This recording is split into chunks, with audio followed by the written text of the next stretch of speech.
back. I hope you rested well. Quickly, we'll be doing the second part of our last term's review. Thank you so much for those of you that were able to do my homework and submitted equally. God bless you. But if you're yet to do that, I'm still waiting because I need to understand. Did you understand? All right. So we'll quickly continue the second part of last term's review. Get your writing materials. Are you ready? All right, let's start. Square, square root, and index, decimal fraction, approximation, and percentage. Square, square root, and index, decimal fraction, approximation, and percentage. Let's begin. We'll begin with the square, square root, and index. What is a square? Let's look at this diagram. It will give us a beautiful explanation of a square. We have there a perfect square. When a number multiplies itself once, it gives us a square. Look at the screen. 2 times 2 gives us 4. 3 times 3 gives us 9. 4 times 4 gives us 16. And 5 times 5 gives us 25.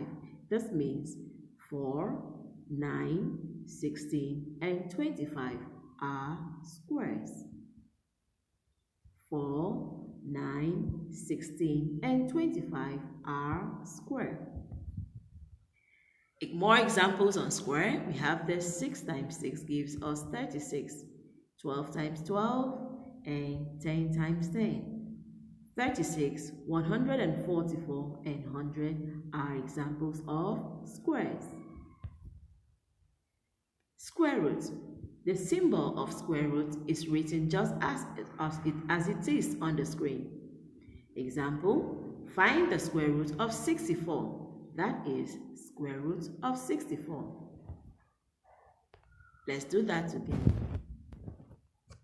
On the screen, you saw a symbol of square root, but most often, this is a symbol you will see of 64.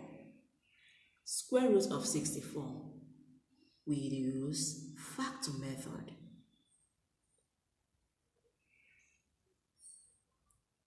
Right here, 64. And of course, we use 2, which is always the simplest. 2 goes into 6 is what? 3. 2 goes into 4, 2. Use 2 again since 32 is an even number. We say 2 goes into 3, 1, remainder 1. The remainder 1 becomes 12. So 2 goes into 12. Gives us 6. We continue. 2 goes into 16, we have 8.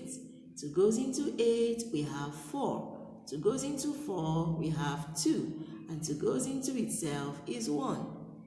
Now, this cannot be the end of this question. We're asked to find the square root of 64. So what you do is you use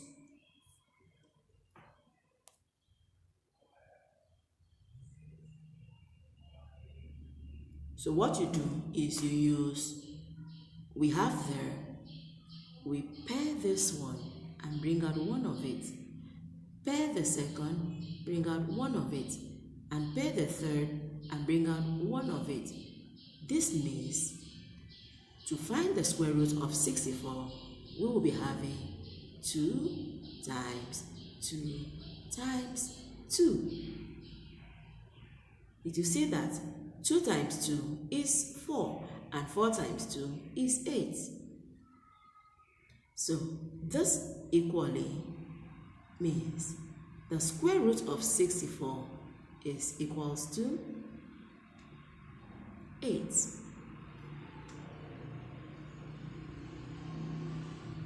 8 raised to power 2 gives us 64. Final answer. So the square root of 64 is 8. I'm sure that is simple enough. Let's take the second example. Let's find the square root of, what do we use? Let's use 16. Still use your factor method. 2 goes into 16, 8. 2 goes into 8, 4. 2 goes into 4, 2. 2 goes into itself, 1. Now you pair and bring out one of it to represent. You pair, bring out one of it to represent.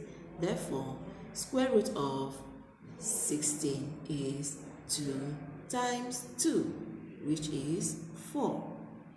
Final answer. I'm sure we have a clearer understanding on square roots. If you have questions on square root, always use the factor method. We'll proceed. Decimal fraction. Decimal fractions are numbers with decimal points. Look at this. 538.457 on the screen are the place values of each of the digits. So notice that the numbers after the decimal point, which are 4, 5, and 7, have the letters TH added at the end to let you understand that it's a place value of 4. So we have the 4 tenths, 500ths, and 7 thousandths. Do we understand?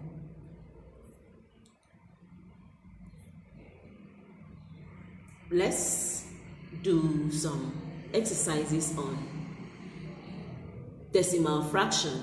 We can be asked to convert this number 538.457 to a whole number. Let's do it.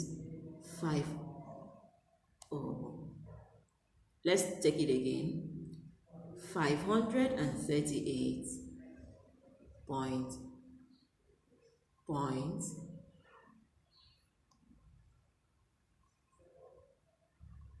457. If you are asked to approximate this decimal fraction to the nearest whole number, what we'll have is 538. If you're also asked, that's question 1, approximate to one place of decimal, it means the first number after the decimal point. So we'll have the second answer is 538.5. How did 4 change to 5? Because 5 is half and above, so it can borrow to 4 and affect 4 changes to 5. If you're asked to approximate to 2 places of decimal, that means you'll be having 538.46. It's as simple as that. So that has to do with place value and approximation on decimal fractions. Let's go to the next topic. Okay, we also have here addition of decimal numbers. In addition of decimal numbers, the decimal point is very important. The arrangement of your solution is very important. Look at that. 123.086, 45.52, and 3.6. You arrange them accordingly. So we have the 6 plus 0 gives us 6. 8 plus 2 gives us 0. 10, write 0, carry 1. 6 plus 6 gives us 12. We write 2 and carry 1. 6 plus 5 is 11, plus the 1 you carried is 12. Write 2, carry 1. 2 plus 4 is 6. 6 plus the 1 carried is 7. And so the final answer is 172.206. 172.206. That's addition of decimal number. You will equally taught percentage Percentage is over 100. This percentage means 100. Percentage means 100. So when you say percentage, it means part of 100. For example, you are having 60% in mathematics, or you had 60% in mathematics. It means out of 100, you had just 60 marks. You were under percentage, we taught conversion of percentage to fraction, conversion of percentage to decimal fraction, and of course exercises on profit and loss was taught. We will be taking conversion of percentage to fraction and finally to decimal fraction as a workable example. Let's do that. Few minutes ago I said if you had 60% in maths, this is how it's written. And you are expected to convert the percentage. This is in a percentage form. You are asked to convert 60% to a fraction. You simply do this. 60 over 100. But like we said, remember in our part 1, we were taught how to reduce a fraction to the lowest term. So you can't leave the answer this way. You must always cancel. The 0 cancels 0. 2 goes into 6 is 3. 2 goes into 10 is 5. So we have converted 60% to fraction. From this fraction, we can also convert this fraction to a decimal number. Let's take it this way.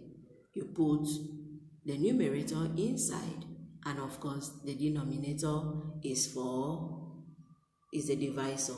So can 5 go into 3? No. So what do? You fix points.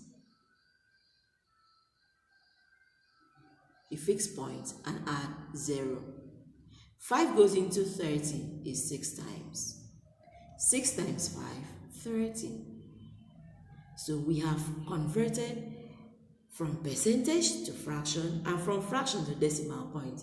Now in mathematics, it's advisable that you always put a 0 in front of your decimal point so that you can protect the decimal point. So we have done two things here. From 60% to fraction, we reduce the fraction to the lowest term, and we have changed the fraction to a decimal number.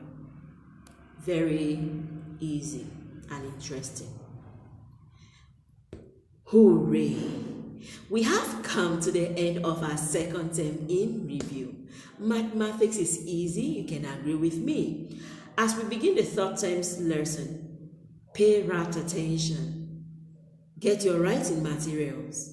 Your textbook must always be by your side, and ensure you start well to finish well.